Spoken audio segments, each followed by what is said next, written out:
another episode of the William Branham Historical Research Podcast. I'm your host, John Collins, the author and founder of William Branham Historical Research at william-branham.org, and today I have my very special guest, Chino Ross, pastor and teacher. Chino, so good to have you back. We had one single episode on Hobart Freeman, and we started receiving all kinds of mail wanting more. In fact, I just interviewed a guy yesterday for the testimonies that we do every Friday, and he was explaining his life and how much it impacted, and in a negative way, impacted his life and broke up his family, and so many things. It's a horrible story. I won't tell it here. You can go listen to it on the testimonies when they play on the Fridays, but it is very disturbing, and it reminds me so much of what I hear coming out of the William Branham sect, because this essentially was just a clone of Branham's message cult following under a different name. And I was surprised. I think the biggest surprise I got was from you towards the end of the episode last time. We were talking about when Branham died. That's whenever Hobart Freeman was contacted, and looks like there was this shift for him to be the new Branham. I think you and I would probably agree, John, that it's not specific to Hobart Freeman or to William Branham how these cults operate. But I've always been amazed. You have a big background with the message. And as I shared with you in our first interview, when I was 17 years old, I was first introduced to Dr. Freeman's teaching. And for point of reference, I'm 65 years old today. So I have been in and around Hobart Freeman's teaching, I have to say, for all my life, most of my life. Now, I never attended, I never was a member, I never moved to Indiana, but I was aware of the teaching and closely followed it, believed it the first couple of years in my teens. And then, as I explained in our previous discussion together, I gravitated away from it, but I just knew so many people who were a part of it, like you, with people who come from the message. And of course, people nowadays, you can get online, and there are some online places people can find. One of them may be called Overcomers Online or something, but there are a few of them. If you'll just, and people are good at this, digging in and researching Hobart Freeman and Faith Assembly. And to your point about the person you recently interviewed, you can go, it's just message after message, paragraph after paragraph, probably, I would guess the one I'm thinking of, 80% negative, 20%, oh, he was God's man, all of you people just misunderstood. He never said that. And you took it out of context, and, all of that spin that they put on it. But most of the people tell some terribly tragic stories. Thankfully, I don't have any kind of story like that to tell. I was only closely associated with it for the last of my teenage years and then into my early 20s, and I quickly gravitated away from it. Although, it always held its allure. And as I explained in our previous interview, I think a lot of the allure was that Hobart Freeman did have a doctor's degree in Old Testament and Hebrew. So he was not one of these, just raised in a Kentucky holler somewhere and came out spinning his tales on Bible prophecy. He had a great, great foundation, for the most part, in normal Orthodox evangelical theology.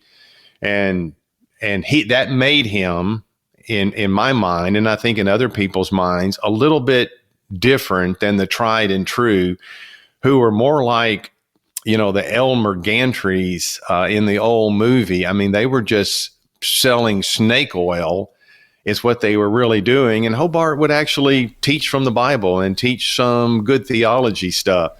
And that, of course, wasn't the problem. The problem was when he began to teach Branham doctrine, when he began to teach manifested sons, matured sons of God, former rain, latter rain.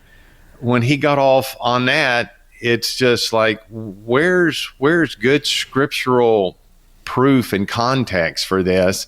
And it's just something that we couldn't find. I have a difficult job because I record these podcasts and I schedule them ahead of time. And I've got different flavors of the podcast running.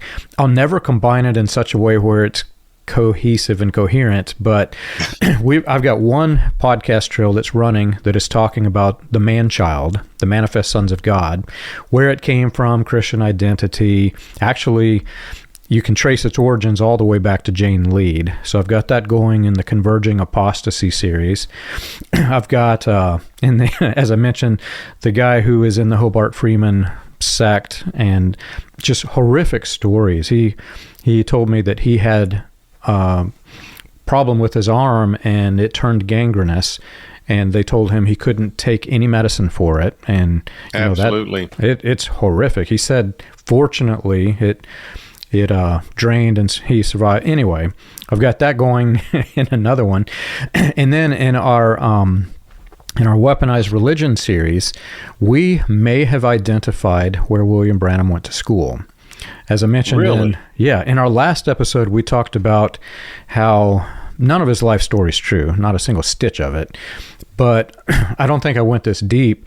He tells this tale of how he was poor and destitute, which that part was probably true. But then all of a sudden, what he doesn't say is he runs into all kinds of money. He's suddenly at age 16 buying new vehicles. I mean, it's really insane when you think of what's happening. And then he says he goes immediately after buying this brand new Ford. He drives out to Phoenix, Arizona, and he gives the location. And what he's describing, you picture from an old Western movie, some old ranch where he's bucking broncos. And well, no, man, the location that he gives is right down, and you can see I can't remember the name of the building, but it was just being constructed, like 10 stories high building right out of his back window. That's where this would have been. Well, there's a consistency flaw. His brother killed a man. His whole family was in the mob, it looks like. His brother killed a man. And in the obituary, it says William Branham from Kansas, not from Phoenix.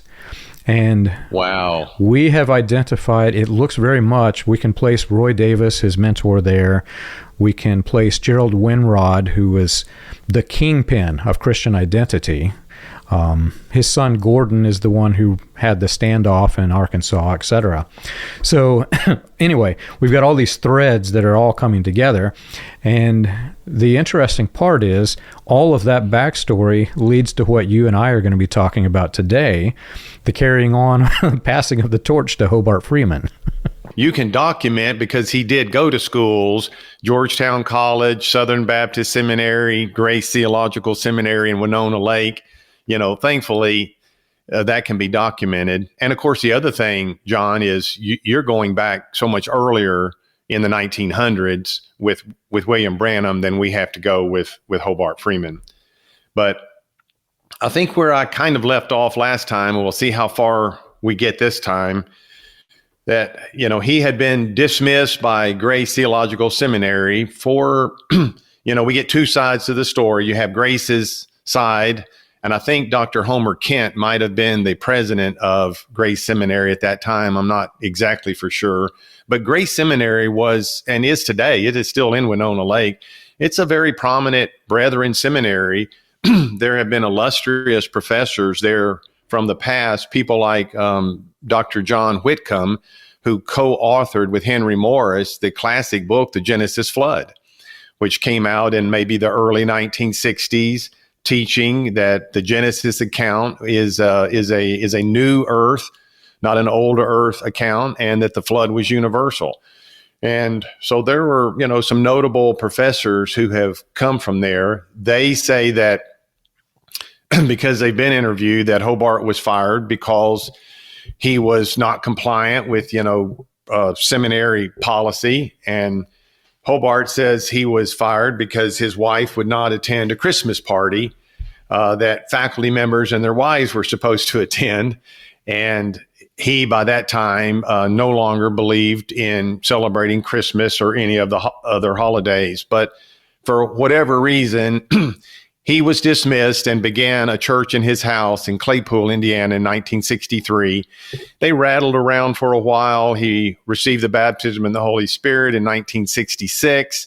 The church began to grow a little bit, but it was really after the turn of the 1970s, they had moved over to a 3-car garage on Barbie Lake that belonged to his song leader, Jerry Irvin, who remained his song leader for the entire time. I mean, from way back then to the very end.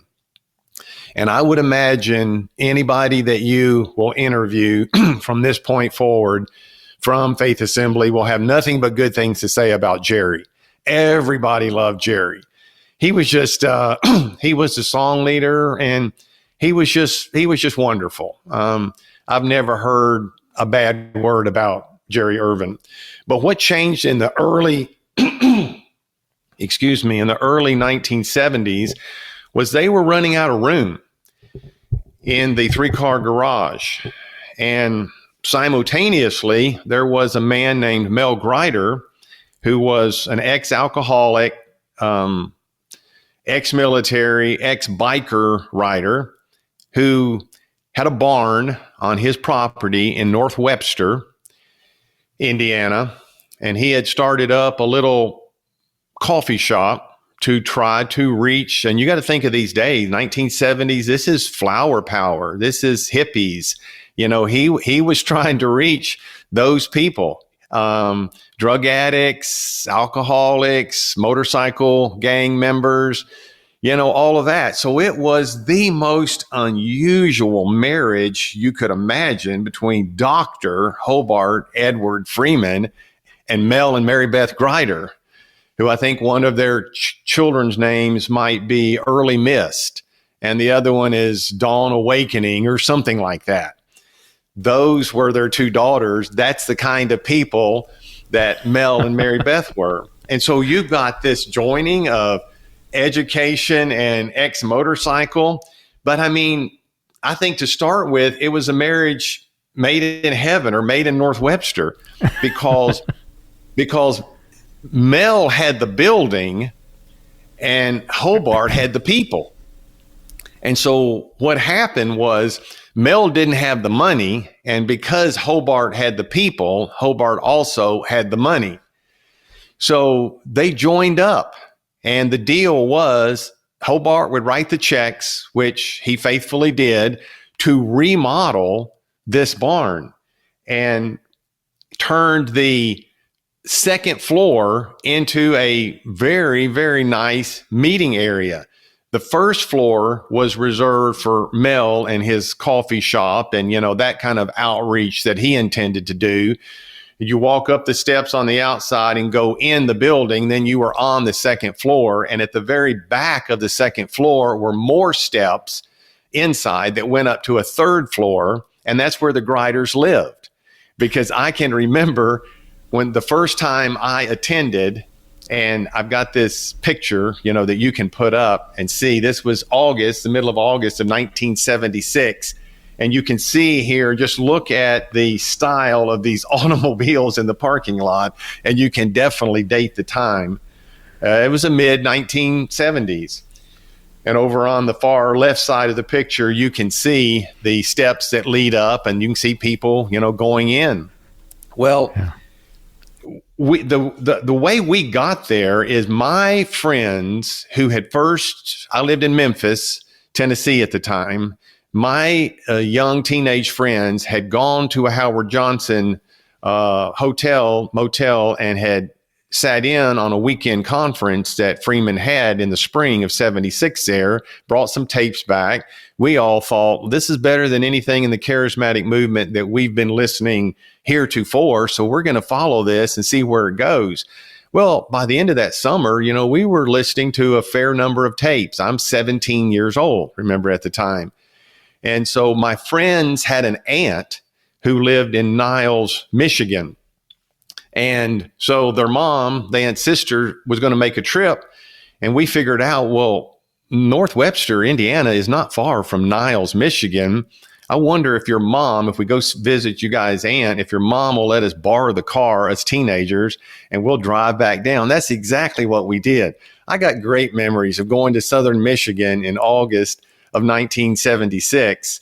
And they were meeting in the barn by that time. And when we went in the barn, we didn't know you have to get there 4 hours early to get a seat. We didn't realize that. We were newbies. So when we got to that second floor, there was nowhere to sit. So we climbed those steps at the back going up to, we didn't know that anybody lived in there. We're sitting at the top of those steps in the back of the barn and watched the service. The message that morning was entitled, Our Family Physician. He was teaching on divine healing. And then we came back that night and he was teaching on faith or presumption, the Logos Rhema error that he felt was being propagated by Kenneth Hagin out in Tulsa, Oklahoma.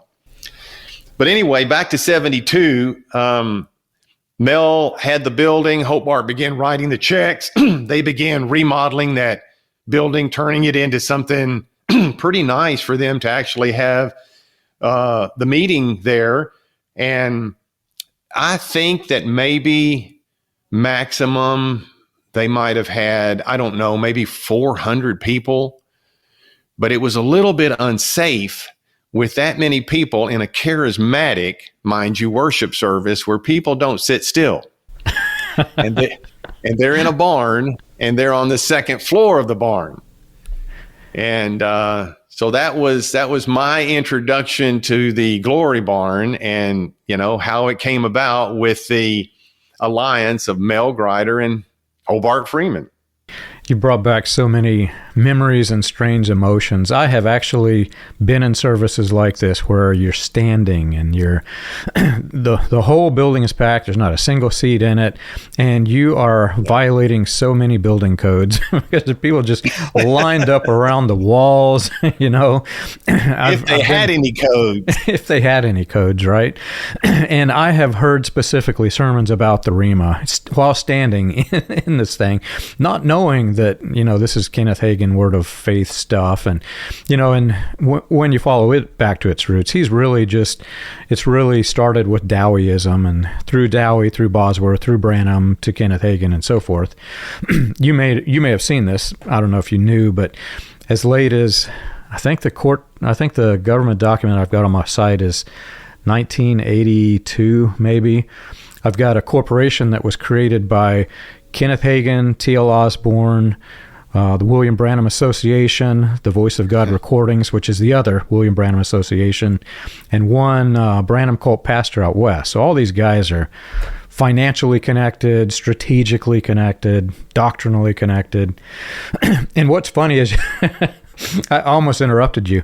You mentioned the hippie era, which was slightly before my time, but we had a podcast interview, and this guy he had escaped the Moses David Berg cult. Yes, and Children of God. Children of God. I interviewed him, and I was like, well, why are you talking to me about, this is a Branham site? And that was back before it had kind of spun off to, there's so many splinter groups, you can't even count them all. Well, during the course of our conversation, he says, and if you go to this website, you'll find all of David Berg's praise of William Branham for helping him start his ministry. And I said, what in the world? I go back and look, and David Berg was he was ousted for what appears to be sexual misconduct. And, in the latter rain, you would pray over somebody, and that would impart your spiritual gift to them, and they become a latter rain prophet or whatever. Well, apparently William Branham did this to Moses David Berg, who started the cult of the flirty fishers that had prostitutes I had for heard Jesus. that. Unbelievable, man. So evidently, before there was an internet, there was a World Wide Web. And that's all of these people connected, I guess, all the way back to Zion City and John Alexander Dowie days. And I mean, there are so many connections between all of these people. Well, so they continued there in the barn, 72, 73. In 1974, Hobart started what they call the Charismatic School. and again, I want to give him props for this. He was really trying to theologically, biblically educate the people. They taught an Old Testament survey class, a New Testament survey class, biblical theology, some church history, archaeology. They did a class in Hebrew. I mean, this wasn't what you see online today of just pop sermons and just mysticism. I mean, they were really going a little bit deeper into their studies. And they did that 74, 75. And then in 1976, this was the last year that Hobart stopped his traveling ministry, where he was leaving Faith Assembly, the Glory Barn at the time, to take outside speaking engagements. All up until this time, at least once a month, he was gone out of town, out of state, in some speaking engagement. It would be one of his own that he would set up later on. Early on, it would be at a Full Gospel Businessmen's meeting, or, a Lutheran church whose pastor had become charismatic and invited Hobart to speak. He had all kinds of meetings like that. And that continued in the 60s, late 60s, and up through the first 6 or 7 years of the 1970s. But by 1976, that was the last year that he took those outside speaking engagements. And I think there are probably several reasons why. I think the number one reason, Hobart's message had begun to ever so slightly shift, and he was just fed up with what he perceived to be compromise in the rest of the charismatic movement, compromise or error and heresy. He just didn't think anybody was going far enough. He felt that he had the end time message, the faith message, the matured, manifested sons of God. They were part of the latter rain. I remember him talking about this rain business all the time. And Joel talks about it in Joel 2. Hosea has some verses about it, the former rain, the latter rain. But the charismatic interpretation of that always was the former rain was somewhere around the early 1900s and Azusa Street. Amy Semple McPherson and Charles Parham and William Seymour and all those people, and that this, post outpouring of the Holy Spirit on those students at Notre Dame in 1967, this is like the latter rain movement. And that was happening at Notre Dame with people like Father Kevin Ranahan, and Hobart actually spoke to that group and knew Kevin Ranahan.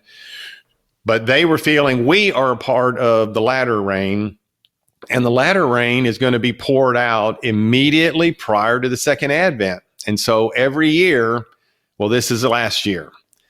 And then the next year, well, this is the last year. And then the next year, well, if this isn't the last year, it will be the last year. And, here we are. I'm 50 years removed from Hobart saying it'll be next year or the next year. Now, they wouldn't predict a date. They were too smart to do that. But they would say all the signs are pointing to the fact that we don't have really any time left.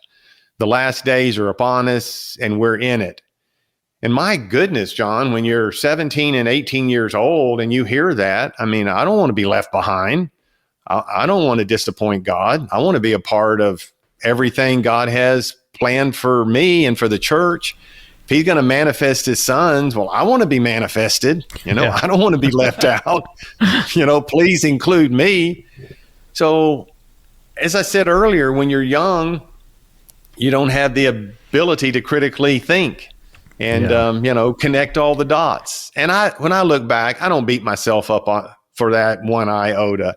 I was living a great, happy Christian life as I am today. I'm just living a smarter Christian life than I was back. But I don't want to have any less zeal or enthusiasm, whether the second coming is tomorrow or 50 years from now.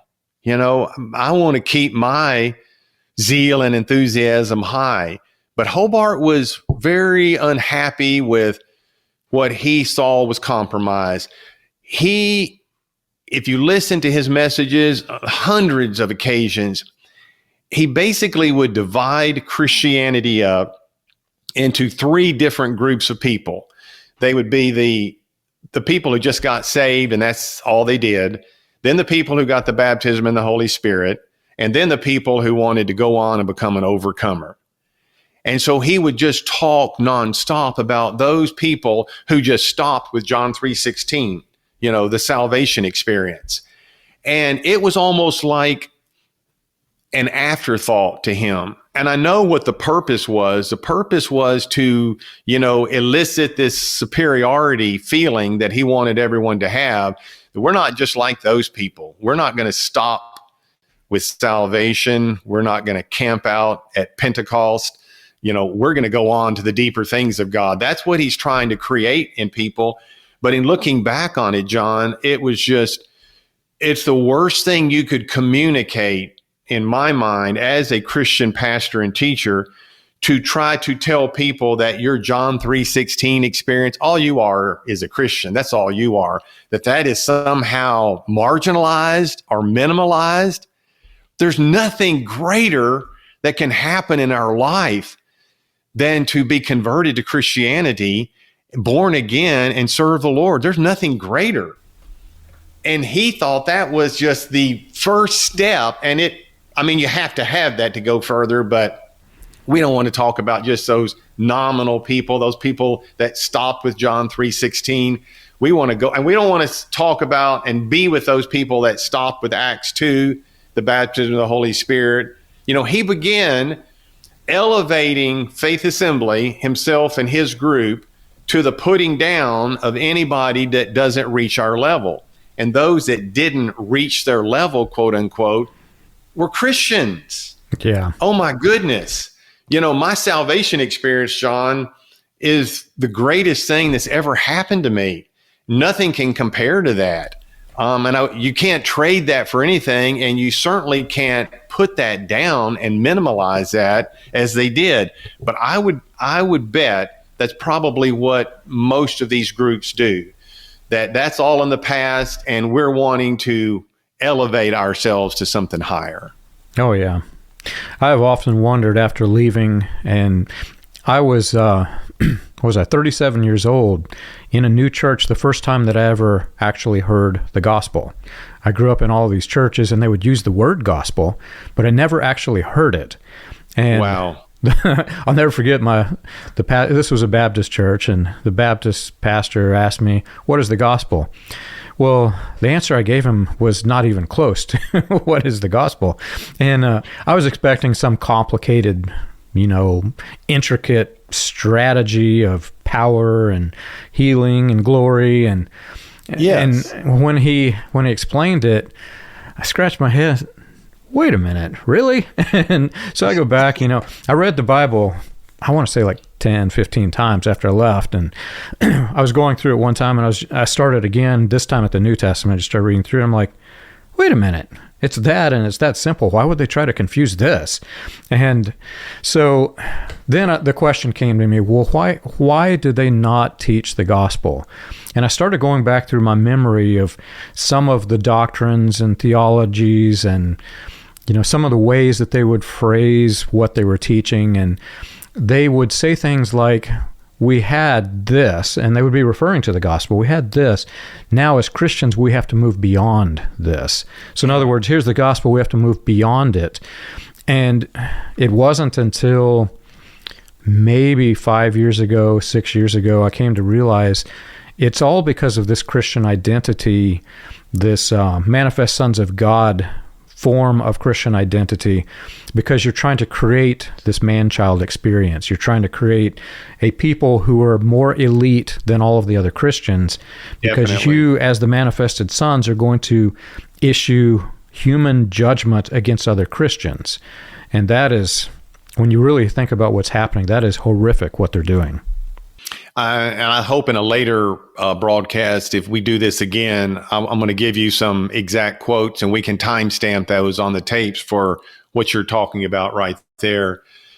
And looking back, on the people that I knew at Faith Assembly, and I hate to make a, paint with too broad of a brush or make too general of a statement, but it does seem to me that there weren't a lot of medical doctors or attorneys or professors that were a part of the church. And what I mean by that is this message of health and wealth gospel, which Hobart 110% preached and believed, that God wants everyone to prosper. And I mean, just sermon after sermon after sermon, and making light of things like, well, you people do realize that cows are made out of more than hamburger. When you're telling that to, people in their 20s that are day laborers that, don't have a big income, and they're looking up to these ministers, we don't eat we eat steak because, our God is bigger, and they're better cuts of meat that come off. And that is obviously not the gospel. That is not what the gospel is about at all. If we read our New Testament, we read our Old Testament for the Lord's sake carefully. The prophets suffered. Jesus said, the Son of Man hath not where to lay his head. Paul was beaten. Paul was shipwrecked. They went through difficulty and extreme measures of persecution to preach their gospel. And the prosperity gospel preachers today don't do that at all. But I think it attracted just a less educated, I'm not going to say a lower level of society, because it doesn't matter where in society you come from. But if you are less educated, if you do have less income, if you do have fewer resources to call upon, and you are being presented a message that you never have to go to the doctor, that borrowing money is a sin, Romans 13:8. You don't ever have to borrow money. All you have to do is name it and claim it. God will give it to you. If you need a new car, if you need a new apartment, a bigger apartment, a new house, a bigger house, new clothes, whatever. Well, I mean, that's very appealing. It very much is appealing to people who may not have any other way to obtain that level of success. Where most of us, you have to just go out and work, and you earn it. That's how you get it. And I just thought it was so hypocritical of these ministers who had a large following. If you got a large following, guess what? That it comes with a large offering. If you're a pastor of 10 people, guess what? You got a small offering, That's you got a whole salary, right? Because they tithe you 10%, so 10 people is an entire salary for these guys. Yes. And the ministers that would go out from Faith Assembly who could not fight their way out of a wet bag theologically, they were a pale comparison to Hobart's educational level and his ability to communicate a message. They're going out to their little satellite groups. Now they've attracted, 200, 250 people. There was one in Indianapolis. There was one on the campus of Purdue University called the Lighthouse up in West Lafayette. They had, several hundred people. These ministers in their nice three-piece suits strode in there, like in my Cadillac Lincoln Town Car. I'm preaching this. I believe it. I practice what I preach, and here's a proof of it. And let me share it with you guys. Well, these are college students. They don't have the income to do that. But these nutcase ministers thought it was their faith in God, quote unquote, that was giving them all of this financial abundance. And it wasn't. It was just you had a large congregation. And that's how that came about. But I just felt so sorry for the people that were sucked into that. Oh, yeah. I've also come to the conclusion that it is actually more appealing to the men who see the dollar signs in their eyes and want to become a pastor. Because if you can take something as simple as the gospel and complicate it where nobody can understand it, so they have to come to you for the answer of what is this thing. Think of the difference between that and what we read in the Bible, where Jesus is taking very, very simple people, fishermen, who aren't very, maybe they're intelligent, but they're not schooled, obviously. And they're taking something so simple and it spreads organically. They can tell it to another person. That person can tell it to another person. Everybody can share it. It's so simple. Everybody can share it. Well, they complicate it so they can become the kingpin of their church. Yes. The years when I was a pastor, I was never a pastor of a large group of people, but it was a decent group of people. And I never took up an offering, had a box in the back, and what went in it came to me. And if nothing went in it, nothing came to me. And I've never been hesitant to tell people my biggest year of income was $20,000. That was the most I ever made in a year, was $20,000. But I didn't care. I was doing exactly what I felt called to do.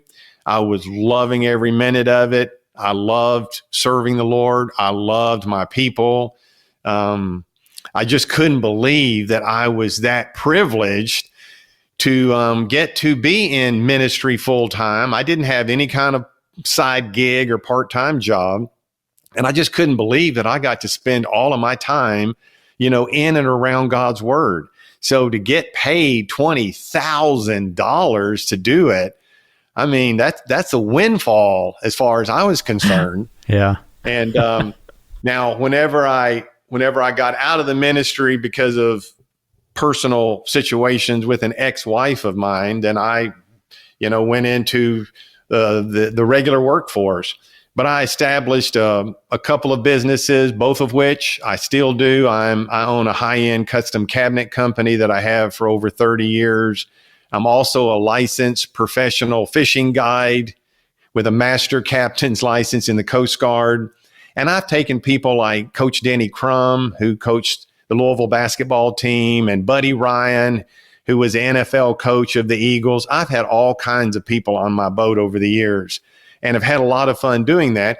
But, I've gone out and made my own way, become very, very successful. And I'm so thankful for that as well. I'm teaching a group down in Bowling Green, but I won't accept any money. I said, I'm just here to teach. You can give your money to somebody else. And I just think it puts a minister in such a good position when there is no one can accuse you of any other. They could accuse you of ulterior motives, but not financial ulterior motives, because there are no finances involved. And you and I know that's just been a huge downside to all of these big time public ministries. Oh my goodness, the money, the mansions, the cars, the villas, the trips, the airplanes, the private jets. That is just such a disgrace to Christianity. And of course, they'll have verses they use to prove it, but you can prove anything you want to prove from the Bible. But if you take the overall thread and the overall tenet of it, to get financially rich in this world, that's not what the gospel is about, not what it's about at all. And of course, you can lift verses out of context and, as I say, prove anything you want. But, I can't even... I look back on my early years in ministry, and I'm very thankful for them. But having lived on both sides of it now, where I'm still, I don't receive any income from any kind of ministerial stuff.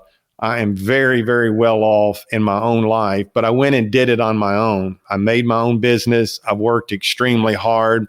I really understand both sides of the pulpit now. I understand being behind it and being in front of it. And I don't think that I ever misused or abused my position before. I'm not aware of it. And I'm glad I can look back on that and say, yeah, Chino, I'm happy with you. I'm happy with you back in your 20s. I would feel terrible if I looked back and saw myself as one of these prosperity ministers and had gotten rich on the backs of other people who are working hard and who never could get to my level because I have so many of them providing for me and they only have themselves providing for themselves. I look back on that. I have fond memories, but I am so thankful that I've gotten to experience the other side and go out. Because what I'd like to tell a lot of these ministers is you need to go get a real job. you really need to quit preaching. You don't know what you're talking about. You're fleecing the sheep. You really need to get out of that context and go get a real job and see what it means to work hard, like all those poor people, under your ministry are having to do. And think of these international ministries that have hundreds of thousands, if not millions, of followers and supporters. It's a scam of the first order as far as I'm concerned. Absolutely. That same church that I was mentioning, they, I think we may have discussed this in the last episode. I was shocked the first time they gave me the financial report, because right down to the toilet paper, man, you can see where all the money was going. And I want to say it was maybe $50,000 a year the pastor made, which if you do the math and inflation, that's about like your $20,000 probably. It's not much money in today's world. And I was thinking back, it's just so different. I have also seen both sides of it. I've never been a pastor. I've always been a lay member, but I've been around people who were in the upper echelons, and I can see the things that they do to make money, some of which is really underhanded. I have firsthand knowledge of men who they really like to attract the old elderly women to their little groups, because whenever they die, they get their inheritance. Yes. And it's terrible to think that they did. There are children of some of these people. They're not getting anything because all of it's going to the pastor. And the first time, I'm a businessman. I know how business, sales, marketing, all of this works. Not everybody does. But when you consider what it took back during the height of latter rain to pull off one of these big conventions, it took a lot of money to make money. You've got to rent the auditorium, you've got the advertising expenses, you've got everything down to the hot dog stands. And, back then it wasn't like today where these concession booths exist.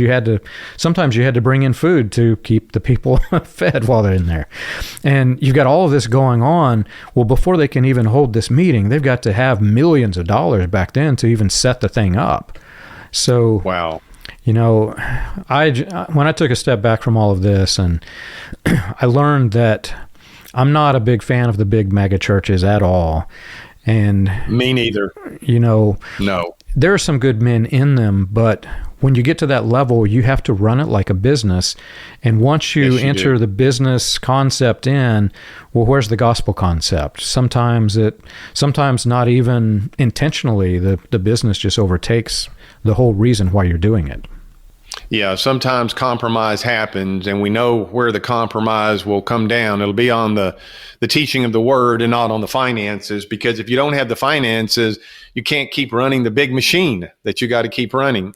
No, I'm a big opponent of mega churches. I think they just violate so many scriptural concepts and precepts. But getting back to Dr. Freeman, so in 76, he had, that was the end of his traveling. I think another one of the reasons that he stopped traveling, and I just alluded to this briefly in our earlier one, is that he did, when he was 2 years old, he contracted polio.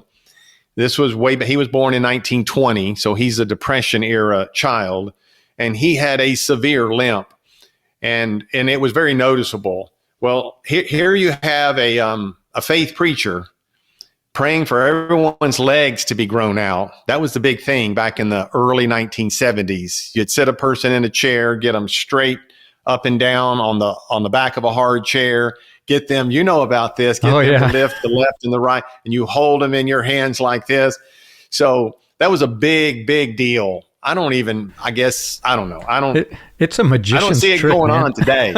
No, everybody knows how it works. It's a magician's trick. Everybody knows how it works. You set them with one leg slightly cocked with their one butt cheek back behind, and then in front of the audience, look at this leg grow as they twist the torso. My grandfather, I'll never forget, I was sitting in the church and my grandfather said, I watched case after case after case. And my grandfather had this Kentucky accent where Brother Branham would take the leg and he would straighten that leg and you would watch it grow with your own eyes. And I saw a video of this guy doing it, and I saw a video of a magician showing how it worked. And I'm like, I can't believe I was in my 30s and I fell for this, man. Yeah. Well, it was a big deal back in the 70s. And so, here you've got a major faith teacher traveling around teaching healing, and he's got a bad limp. And so he talks about that on a lot of his tapes, that people in meetings would say, basically, physician, heal thyself. And I think it became an annoyance to him. He never said this. This is my own take on one of the contributing factors for him to stop all of the traveling. Every meeting he's going to, he's limping in like this, and then he's preaching faith for healing. And then he's having everybody come up wanting him to sit down, and they said, well, pray for your leg to grow out for you. I think he had probably had enough of that. So, he said, I'm just going to stay at Faith Assembly at the Glory Barn. We've got the school going now. He was plenty busy. He also began doing radio broadcasts. So he'd spend a week getting tapes ready to send to stations. I don't know. There are probably several dozen. And that was probably pretty big for him back in the day, back in the mid-'70s. But he was definitely on a variety of radio stations. So from 76, 77, by the time we get to 1978, as every one of these movements has its own progression, they just generally become tighter and tighter and tighter, rather than becoming more loving and more mature, and which should come with Christian growth and experience. But in these groups, it doesn't seem to work that way. It seems to, be a funnel, and you're all headed down to the bottom end, and it's just getting tighter and tighter. And so Mary Beth and Mel Grider, who were the owners of the barn, said that they were unhappy with the way the teaching, the direction that the church was going. They were unhappy in how exclusive it was becoming, because keep in mind, Mel was ministering to drug addicts and alcoholics and everybody downstairs.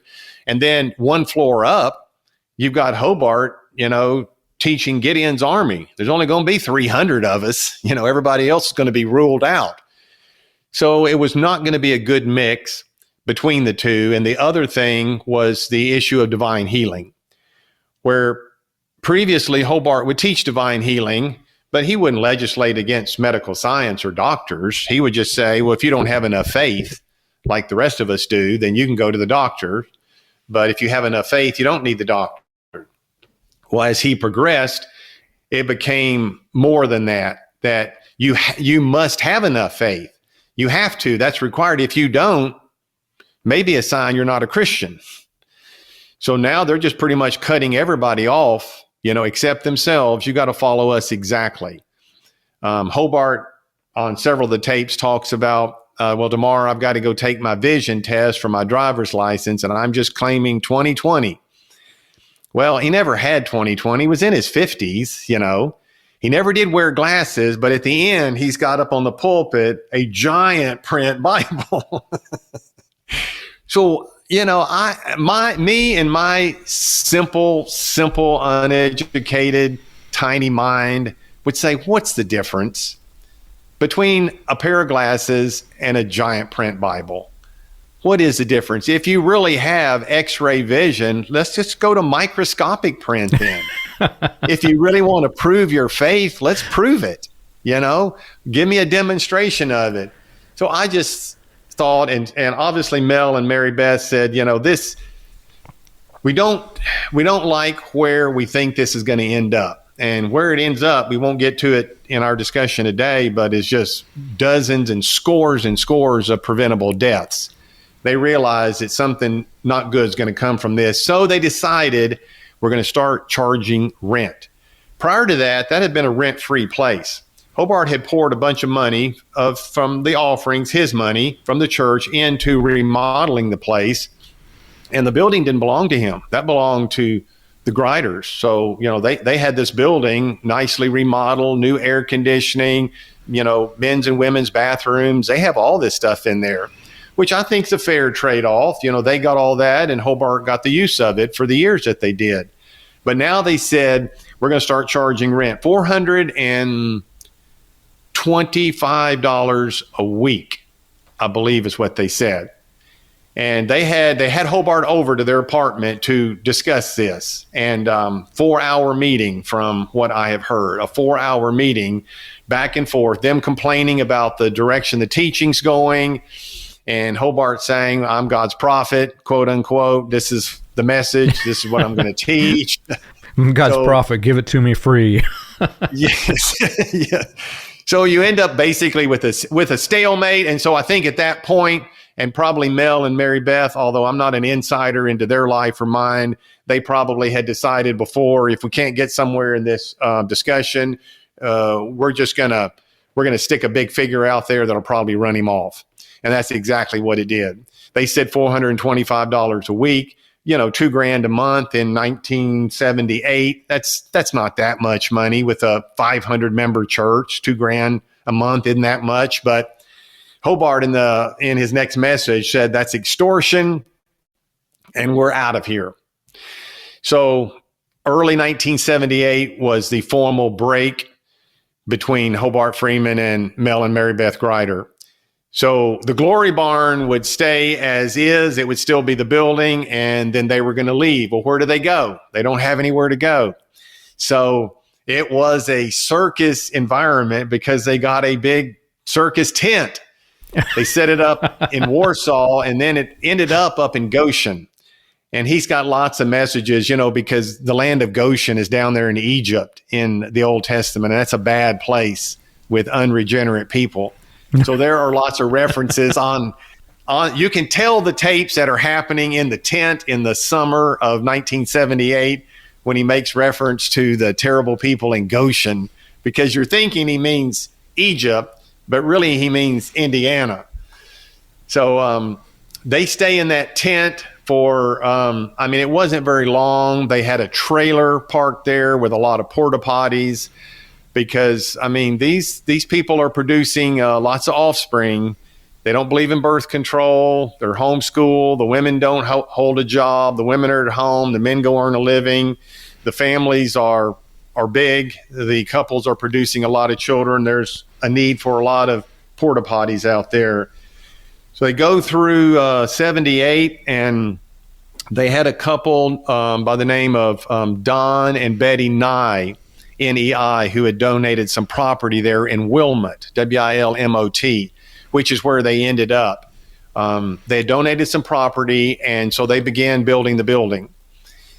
And the building is just a big, pole barn kind of building, metal building, single story, concrete slab, drab, which I have no problem with that. You don't need steeples and stained glass. Spend your money in missions or something. Don't spend it on your own building. I'm fine with the building they built, but people look down on it because it looked like some industrial warehouse. Again, I have no criticism of that whatsoever.